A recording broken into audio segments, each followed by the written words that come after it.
What's up, guys? Brian, Callahan Garage. So we have been driving the 57, I don't know, for a week and a half now. And we finally have got a couple days off, so we now have to do a little bit of maintenance. This headlight is going out, but it's kind of new, so I don't know if it's a wiring problem. Might change the cap and rotor, just because I've got a new one. And I put this here to kind of stop, help with heat to come out. But I really haven't had a heating problem once I put that thermostat in. So I think what we're going to do today is we're going to start from the front and I'll work our kind of way to the back. And I might have something going on in the rear. We're going to check that out. Maybe we'll have to add a shock tower. But let's get started.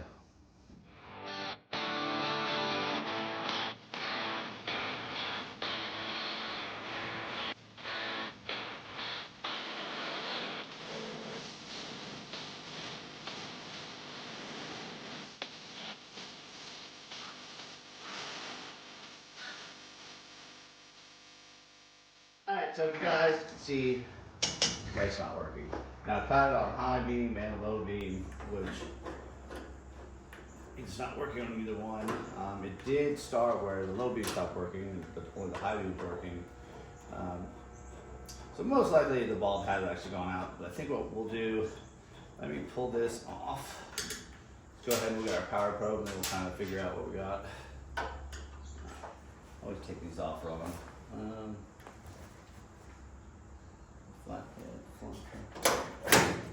Nope, don't want to do it. Just pop it out.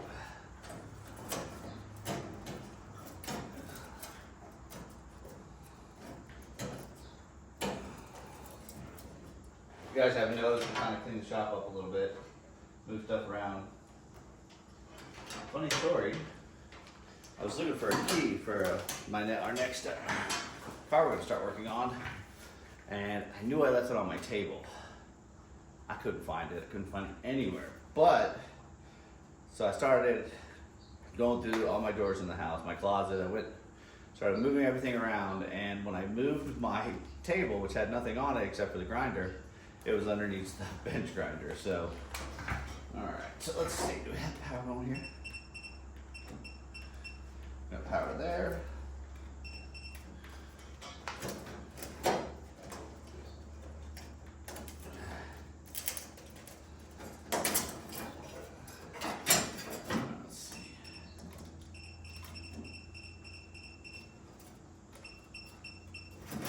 So we have almost 12 volts going there. Let me switch it to high beam.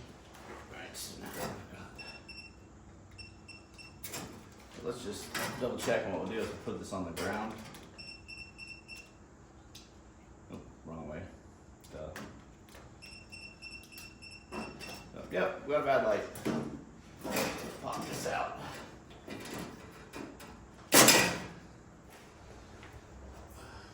Let me show you real quick what I was talking about when you're testing those headlights. So if you use a power probe, or this is like a knockoff one because cheap. So put this on the negative, and then we can just put power to this, and then we've got power. Nice and easy. Make sense? Yeah. So just got a ground wire here, put the ground, then you can test each one. So let's, I'll have to look and see what those are going to be here. Let's work our way to the next thing. All right, so as you know, these are very famous for having those beautiful missiles that come out the front. I was trying to control heat in the car while we got it going. And these were just to be honest, they were just a little tore up. So I just kind of painted them. But I think we really haven't had any problem. The heat gauge seems good. I think we're cooling efficiently.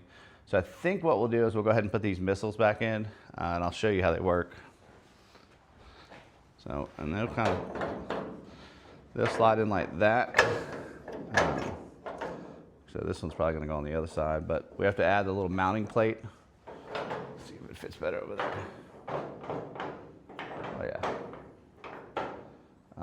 But we took out the mounting plate, so we kind of stopped airflow going there. So I got to pull one off the other hood, and then we'll get these things back on. All right, so I had to cut one of these. I had to cut these out because they're just stripped. This one should be okay. perfect. This one's going to be a little bit of a problem.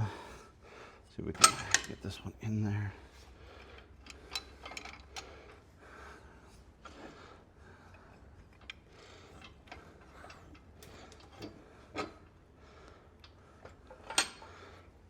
All right, hit it with some WD and then some heat.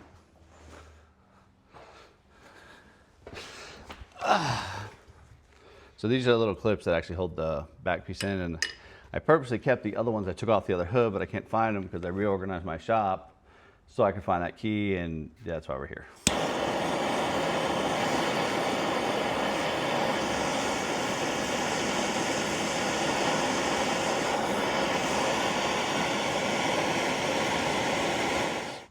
So we gotta get this to spin without destroying the plastic.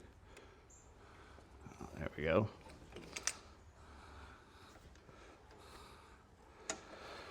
All done. That screw was really on there. Let me find another screw and let's put one of these in and we'll see how it works.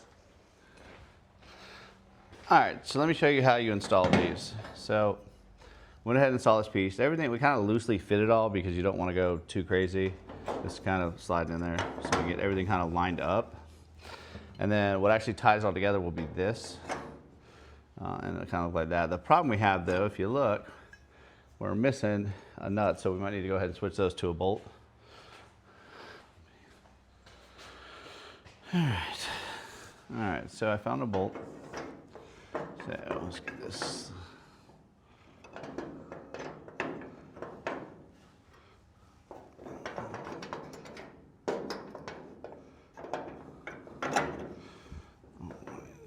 So.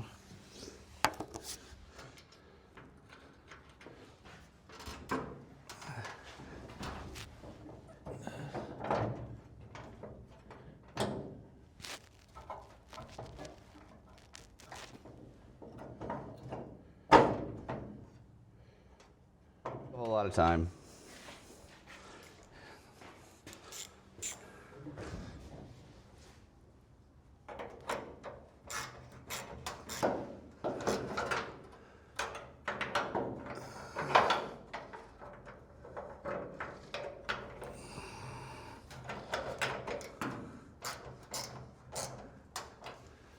All right,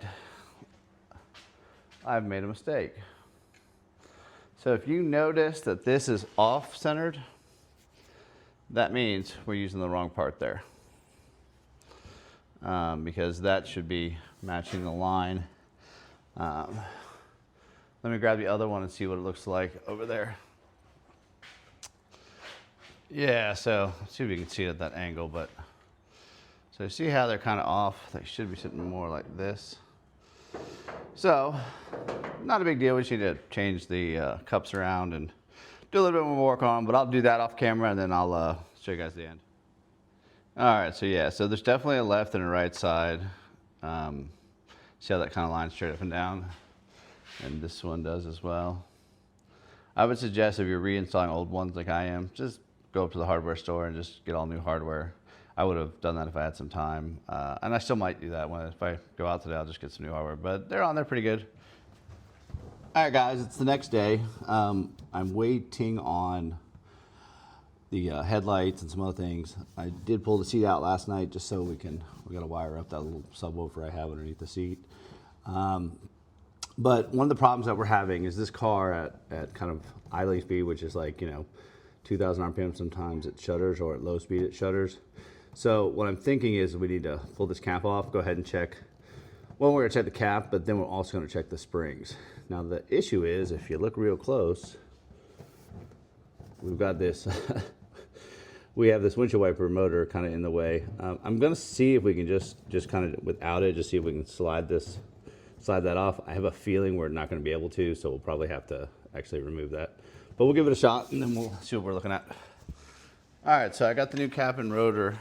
And I don't know if you guys can see this. Let's see if I can put it away. Look at that. See the crack here? Looks like it was hitting the side there, so it wasn't secured all the way, which can cause that. Plus, instead of changing out the springs, because that's really just going to be your total timing, and right now I think our total time was like 36. What I did is I went ahead and adjusted the canister, and hopefully that will actually make us a little bit better. Let's get this started up. Let's see if we can find the right timing mark, and then we'll see what it sounds like.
All right, it's got like 38 degrees total timing. Need to lock that distributor down. I'm probably going to adjust it a little bit. I think it's popping up on idle. Once I put the vacuum on there, you're looking at like, what's it, like 20, 24. So that's just an idle, and then once it loses all the pressure because of the high cam, then it drops down. So we give it a shot. We'll see what happens. Let me get this all tightened up and back together, and then we will go from there.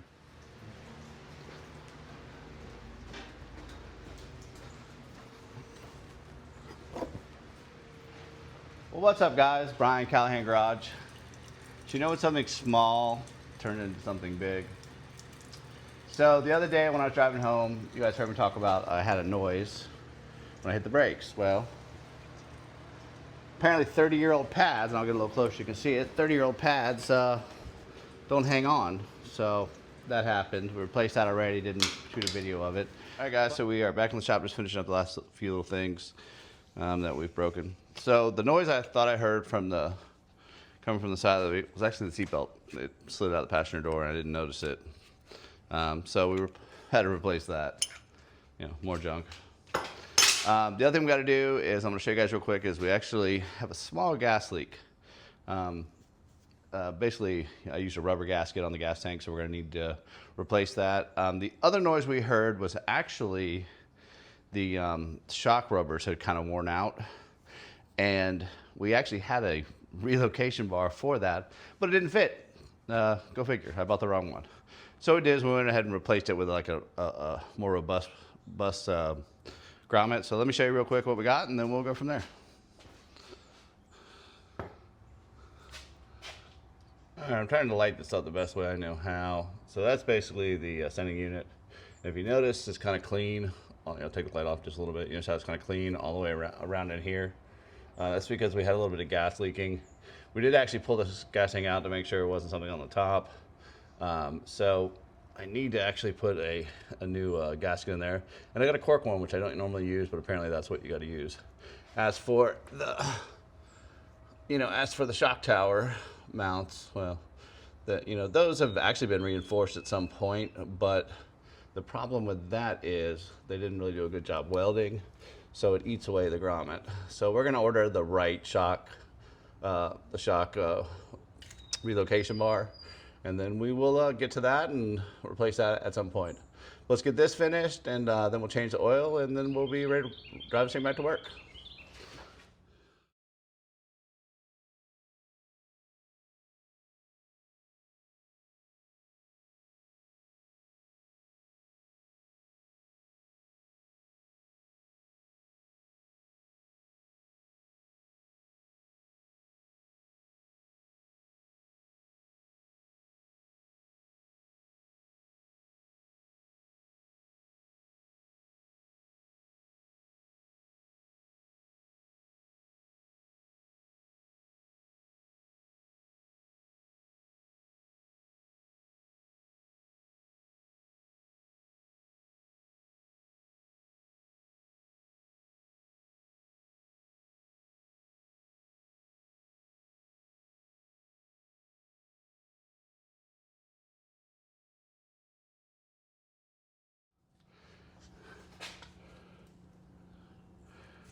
All right, it's all changed out. That was a pain in the neck.